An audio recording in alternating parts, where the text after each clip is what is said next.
اچھا، علی کی فضیلت سے پہلے بھی ٹوکرے بنتے تھے کہیں دنیا میں؟ کہیں اور بنے تھے؟ لوگ فریم گھروں میں لگاتے تھے؟ علی کی وجہ سے یہ ایک طریقہ شروع ہوا، ٹکرا نویسی۔ خطاطی کے موجد تو علی خود ہیں، تو خطاطی انہی کے لیے تو ہوگی۔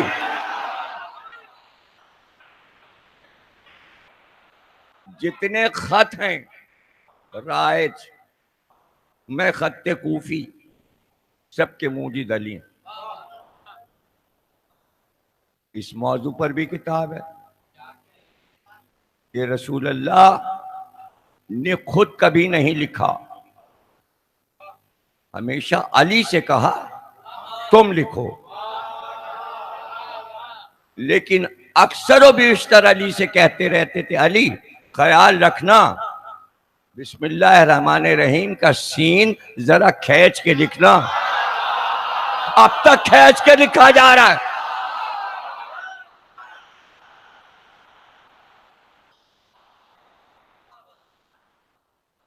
ایک علم ہے کہ قاف کے دائرے کیسے ہوں، سین کے دائرے کیسے ہوں، نون کے دائرے کیسے ہوں۔ اس کی ترکیب یہ ہے کہ پرکار سے ایک دائرہ بنا لیجئے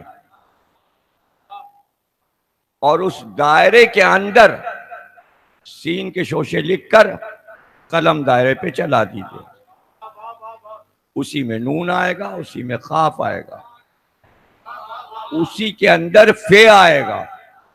فے پورے دائرے سے نہیں کھینچے گا، آدھے دائرے سے چلے گا اور سیدھا جائے گا بے کی طرح، اور ذرا سا دائرے کی طرف مڑ جائے گا۔ اسی طرح بے، تے، سے۔ ابو الاسود دیولی کو کس نے بتایا؟ علی نے بتایا۔ وہ احرام مصر پر جو عبارت لکھی تھی علی نے وہ بھی بتائی۔ علی کے علاوہ کوئی پڑھ نہیں پایا، علی کے سامنے تحریر پیش کی گئی۔ آپ نے صرف یہ پوچھ لیا کیا کیا بنا ہے، اسی کے زبان جب شروع ہوئی اور تحریر شروع ہوئی، ایک پوری کتاب ہے تاریخ تحریر۔ پہلے حرف نہیں تھے، تصویریں تھیں۔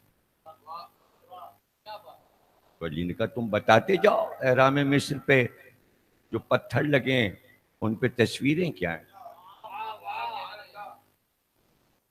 اور اس کے نقشے کیا ہیں۔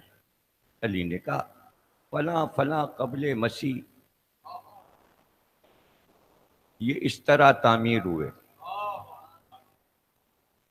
آپ جب تک محبت علی سے نہیں کریں گے یہ سارے علوم نہیں پائیں گے۔ تبت، ڈھاکہ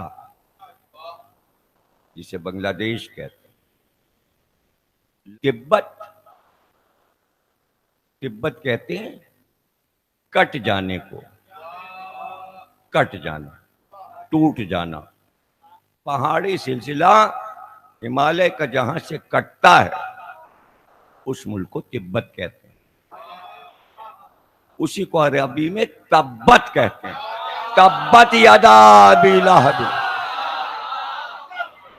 ٹوٹ جائیں اس کے ہاتھ۔ اور اس میں خاصیت یہ ہے کہ ادھر سے پڑھو تب بھی لفظ وہی رہے گا، تے بے تے، تے بے تے، یعنی ٹوٹتے رہیں گے ابو لہب کے ہاتھ۔ مولا کائنات فرماتے ہیں یہ ہے کہ میں نے رسول خدا کو مجھ سے یہ فرماتے سنا میری امت میں تمہاری مثال بنی اسرائیل کے باب حتہ کسی ہے، جو تمہاری ولایت میں داخل ہو گیا تو وہ اس باب میں داخل ہو گیا جس طرح کہ اللہ نے بنی اسرائیل کو باب حتہ میں داخل ہونے کا حکم دیا تھا۔ اب قرآن میں ہمیں وہ آیت دیکھنی پڑے گی باب حتہ والی کہ بنی اسرائیل کو کیا حکم ملا تھا کہ جب باب حتہ میں داخل ہونا تو کس طرح داخل ہونا، بتانا پڑے گا باب حتہ کیا ہے۔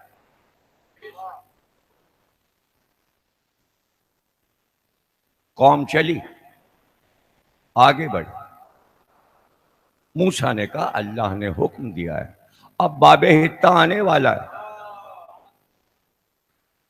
اس لیے تم جب باب حتہ میں داخل ہونا تو سجدے کرتے جانا، داخل ہوتے جانا، سجدہ کرتے جانا، داخل۔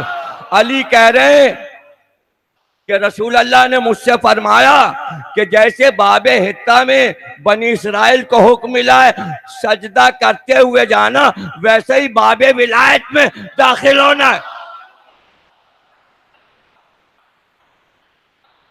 یہاں سجدے سے مراد کیا ہے؟ تعظیم، تکریم، تسلیم۔ تسلیم کے معنی ہے سر جھکا دینا۔ لفظ رکھا گیا سجدہ، موسیٰ نے کہا سجدہ کرتے ہوئے جانا، یعنی اتنا جھکنا ہے لگے سجدہ ہے۔ تو اگر لفظ سجدہ کہیں اور استعمال ہو جائے اس کے معنی یہ نہیں ہے کہ شرک ہو گیا اور سجدہ ہو رہا ہے، بلکہ تعظیم۔